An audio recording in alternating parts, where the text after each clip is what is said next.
one of the most important things to understand about yourself before marriage is what are your expectations for marriage, right?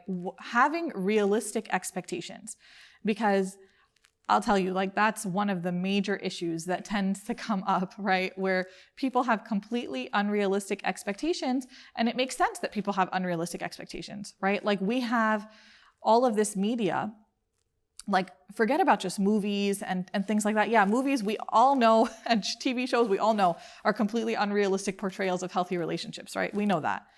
But even more are what real people portray through media, through social media. Right? Real people and the way that they portray their relationships on social media are completely false and completely unrealistic. People post their highlight reels and we all compare the low points in our lives to their high points, right? You know, like, there are so many people, like, I still remember somebody at some point posting on one of her social media accounts, how, oh, you know, my husband just brought me breakfast in bed, you know, hashtag alhamdulillah, and all of these things, right?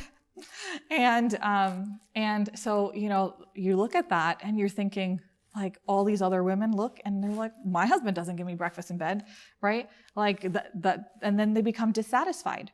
And then later on, about a year later, the same person reaches out to me and tells me that she's actually struggling with domestic violence with her husband, right? So people portray what they choose to portray, and it is unrealistic. And it's really important for us to know that so that we can maintain realistic expectations, which is very, very hard to do.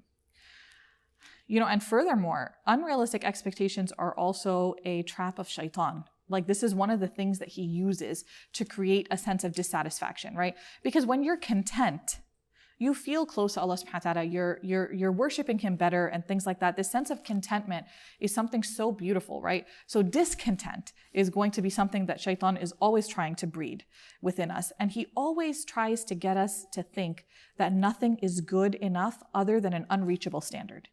Because what happens when you set unreachable standards? You give up. And that's one of his goals, right? Like, even the way that, look at the way he tempted Adam alayhi salam and Eve. When he said to them to eat from the tree that they were not permitted to eat from. He said to them, your Lord has forbidden this tree to you only to prevent you from becoming angels or immortals. And then he swore to them, I am truly your sincere advisor. So what does he do? He tells them, you're human, right? And what's the virtue of an angel? One of the virtues of an angel is that they worship Allah subhanahu wa ta'ala 24/7, tirelessly worshiping Allah. And so Adam alayhi salam's, you know, like, he wants to be able to worship Allah subhanahu wa ta'ala that much, right? So this standard of perfection, that's how shaitan got to him. He didn't get to him by telling him to stop worshiping Allah. No, he got to him by making him aim for a standard that Allah subhanahu wa ta'ala didn't tell him to aim for, right? And this is what shaitan tries to convince us, that if you can't obtain perfection, it's not even worth trying. And so if your spouse is not perfect for you, if your spouse doesn't obtain perfection, then the marriage is doomed, right?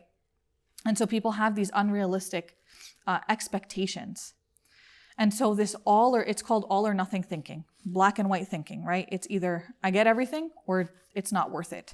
And that's what shaitan really aims for us, right? So the next time that you notice that you're feeling overwhelmed, that you're feeling angry, stressed out, if you're down on yourself or on other people, then consider whether your standards are to blame, whether your standards are too high, right? And then go ahead and readdress those standards. Consider how you might change them. Consider whether they're realistic. If somebody were holding me up to these same standards, would I be able to achieve them? Or if you're being really hard on yourself, if I were holding somebody up to these same standards, would they be able to achieve them, right? Rather than allowing shaitan to convince you otherwise. So what are some of the ways that we can manage this? One of the ways that we can do that is by having a healthy goal in our marriage, right? Because as human beings, we always want a sense of achievement. But when we don't have a goal in marriage, what ends up happening is our brain creates its own goal, and that goal is perfection, right?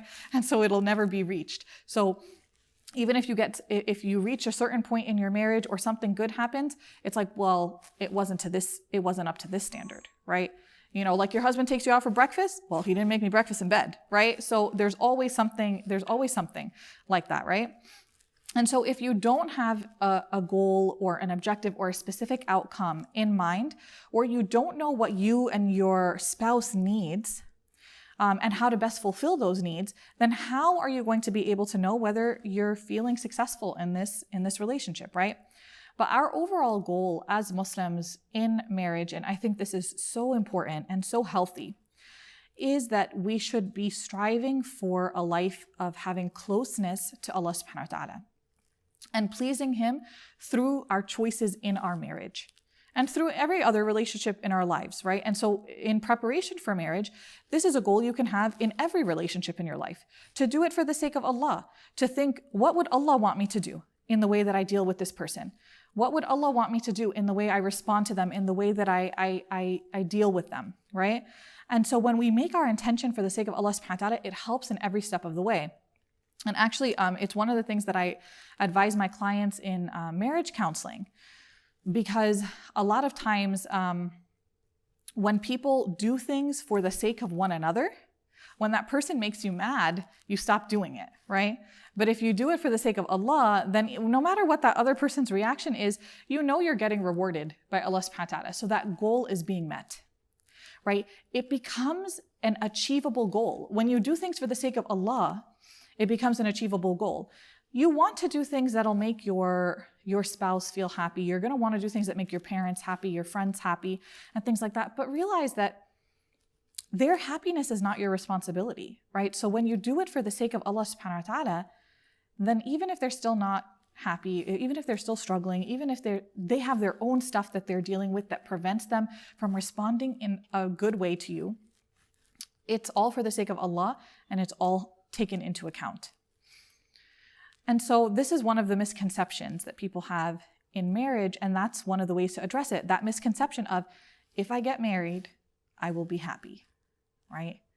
If I get married, I will be happy. And I tell you, anybody who's married can tell you that that's not the way it works, right? And everybody's shaking their heads. But the point of marriage is not happiness. One of the points of marriage is, number one, closeness to Allah subhanahu wa ta'ala. And number two, through that, growth. The point of marriage is growth, right? And happiness has very little to do with your life circumstances, and it has much more to do with the way you think about your life circumstances. And that's why I said the social media thing, right? Were you complaining that your spouse didn't make you breakfast in bed, or that your wife doesn't have a gourmet meal waiting for you when you come home from work? Were you thinking about that complaint before you saw it on somebody's social media account? No. You weren't, right? And so our circumstances have very little to do with our happiness and much more to do with our mindset, right? So marriage is a test just like any other test. And so for some of us, there's going to be ease. For some of us, there's going to be hardship. But for pretty much everybody, it's a mix of both, right? And, it's that combination in being able to be grateful to Allah subhanahu wa ta'ala for the good and being able to work toward change for the things that are not so good, right? And so, we place this emphasis on finding the right spouse who's going to make me happy, who's going to be my second half. Number one, you have to be whole before you get married. There's nobody who's going to fulfill that second half thing. And so your happiness, your responsibility, right? And so, that's one of the misconceptions that is important to address. The other, my deen will improve if I get married, right? I'll become more religious, I'll become more practicing once I get married, right? Marriage can make you a better Muslim, right? If you have, it's natural that if you have somebody who is also pushing toward that same goal, that you will grow together, inshallah. But if you need to improve your connection to Allah, if you need to improve your worship, your ibadah of Him, waiting for somebody else to do that for you is not going to work, right? If you're not waking up for Fajr and you're like, oh, my husband or my wife is going to be the one that's going to wake me up for Fajr, I can't wait until that happens, then you're in for a little bit of a disaster with that, because this is something that's within your control right now. If you're not doing what you need to do to take control over a change that you want to make now, what makes you think somebody's going to be able to do that for you?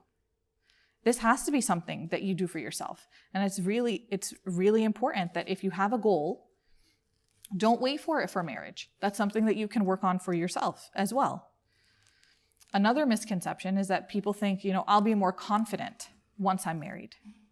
Again, self-esteem is your responsibility. It's something you need to work on your own. Like, yes, somebody who treats you well, somebody who treats you kindly will make you feel good, but it doesn't necessarily change the way you view yourself. That's something that you need to work on your own, because our capacity to love and to see the good in others is also included in, it also is somewhat dependent on our capacity to see good in ourselves, right? And so when we're accepting of ourselves, when we're growing ourselves, then we can see that in other people as well. And it can also breed a sense of animosity and jealousy and things like that if we don't have that, if we're not working on that. So ask yourself, do I tend to see the clouds or the sunshine, right? Like, my mindset is going to impact what I focus on, not just on myself, but on my spouse. If there is a tendency for you to see the negatives in people around you, that will happen in marriage, and a spouse is not going to change that.